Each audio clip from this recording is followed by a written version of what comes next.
जय भील प्रदेश। मैं बांसवाड़ा डूंगरपुर के अभी 8 दिन पहले हमारे चुनाव खत्म हुए और भाई राजकुमार यहीं आपके बीच में बैठे हुए हैं। तो मैं खास करके मुस्लिम कम्युनिटी से ये कहना चाहता हूं कि हम लोगों ने बांसवाड़ा डूंगरपुर, उदयपुर, चित्तौड़, ये पूरा इलाके में एक मुसलमानों के जितने भी वोट थे सारे के सारे बाप पार्टी को दिलाए। उसका कारण ये था कि पिछले 70-77 बरस से एक पार्टी बोलती है कि आपने 60 बरस देश को लूटा, दूसरा बोलता है आपने 10 बरस देश को लूटा। अरे हम तो ये कहते हैं कि आपने 77 बरस हमको लूटा, आपने और दोनों ने मिलकर हमारा तो नुकसान किया। और हमारा नुकसान किस हिसाब से किया मैं आपको बताता हूं कि पहले तालीम से तुम मोड़ दिए जाओगे। तालीम का मतलब समझते हो ना, शिक्षा से आपको दूर कर दिया जाएगा। आप इस इलाके में देखो कहीं कोई ऐसा शिक्षण संस्थान नहीं है जहां से बच्चे पढ़ सकते हैं। आज का दौर सीबीएसई का दौर है, इंग्लिश मीडियम से पढ़ने का दौर है। आप लोग सोचते हैं कि आप यहाँ की राजकीय उच्च प्राथमिक विद्यालय से पढ़ के आप कोई ऑफिसर बन जाओगे, तो ये नामुमकिन वाला काम है। तो सबसे पहले आपको शिक्षा से दूर कर दिया। और जब आप कोई आदमी अनपढ़ होता है तो फिर उससे कुछ भी करवाया जा सकता है। पहले तालीम से तुम मोड़ दिए जाओगे, फिर किसी जुर्म से तुम जोड़ दिए जाओगे। आदमी जुर्म से जुड़ जाता है, अनपढ़ होता है, कोई भी गलती कर ही बैठता है। वो हाथ से हाथ की जंजीर बनाकर निकलो, वरना धागे की तरह तोड़ दिए जाओगे। ये आखिरी वक्त है। इलेक्शन सिर्फ वोट देने का नाम नहीं है, सपोर्ट करने का भी नाम है।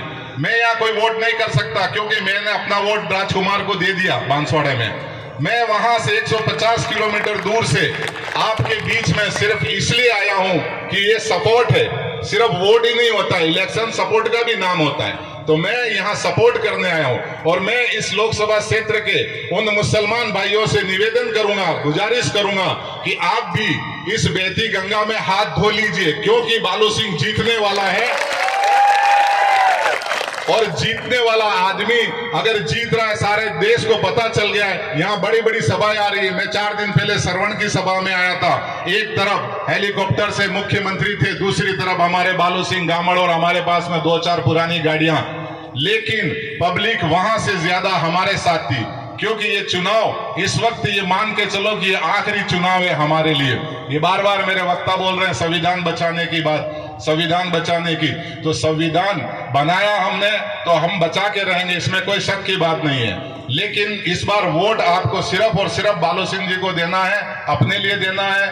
और मैं मुसलमानों से भी यही गुजारिश करता हूं कि आप लोग भी बालू सिंह जी को हॉकी और बॉल के निशान पे 5 तारीख को 5 नंबर इनका निशान है, 13 तारीख को वोट दीजिए और बहती गंगा में हाथ धो लीजिए। ये जीतने वाले हैं, जीतने के साथ रहिए, हारने वालों का साथ अब छोड़ दीजिए। जिन्होंने आप लोगों का खून पिया उनके साथ मत जाइए।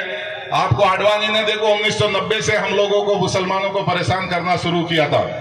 और जब कोई किसी की हाय लेता है तो उसका हाल क्या हो जाता है आपको खुद पता है। जो मोदी जी 75 बरस वाले को बिल्कुल बुजुर्ग मान के चलते हैं, उन्होंने जब पहले आए तो बोला 75 साल उम्र हो गई है। आडवाणी जी, यशवंत सिन्हा जी और दूसरे मुरली मनोहर जोशी जी, जिन्होंने इस बीजेपी पार्टी को खड़ी की थी, इसकी नींव रखी थी, इसका फाउंडेशन बनाया था, उन्होंने 75 बरस का बोल के उन्हें मार्गदर्शक मंडप में बैठा दिया।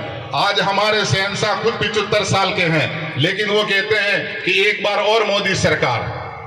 ये दुनिया में पहला ऐसा देश है जहां किसी के नाम से सरकार बनती है। मैं विदेश में रहता हूं, यूएस गवर्नमेंट कहलाती है, ब्रिटिश गवर्नमेंट कहलाती है, जर्मन गवर्नमेंट कहलाती है, सऊदी अरब की किंगडम गवर्नमेंट कहलाती है। सिर्फ भारत सरकार ना हो के ओनली मोदी सरकार कहते हैं। तो ये उनका घमंड बोलता है, उनका गुरूर बोलता है।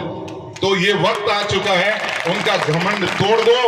और लेकिन उसके लिए कोई युद्ध नहीं लड़ना हमको, हमें तलवारों की जरूरत नहीं है, न तीर चाहिए न बंदूकें चाहिए। इस वक्त की जो जंग है वो सिर्फ उंगली करने की आदत डालो।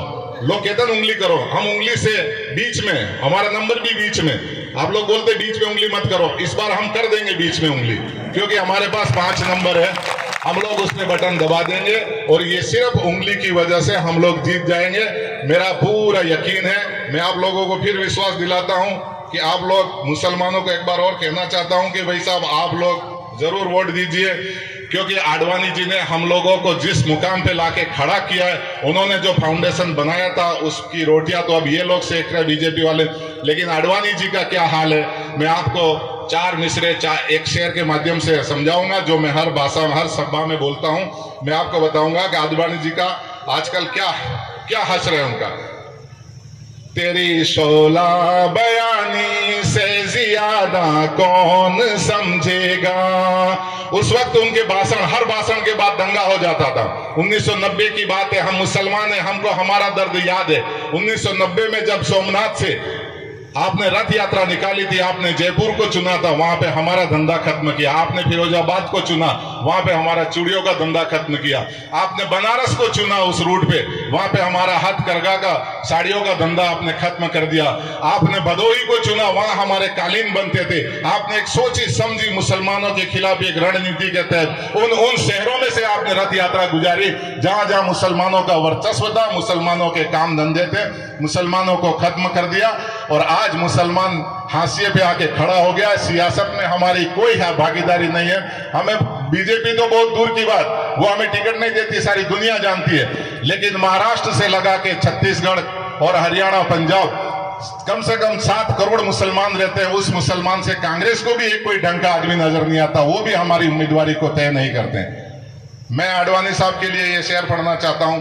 तेरी शोला बयानी से ज्यादा कौन समझेगा, लहू का रंग पानी से ज्यादा कौन समझेगा। लहू तो आप समझते ही हैं, खून अगर पानी के अंदर डाल दिया जाए एक बूंद तो पूरा खून लाल हो जाता है। तो हम कहते हैं लहू का रंग पानी से ज्यादा कौन समझेगा।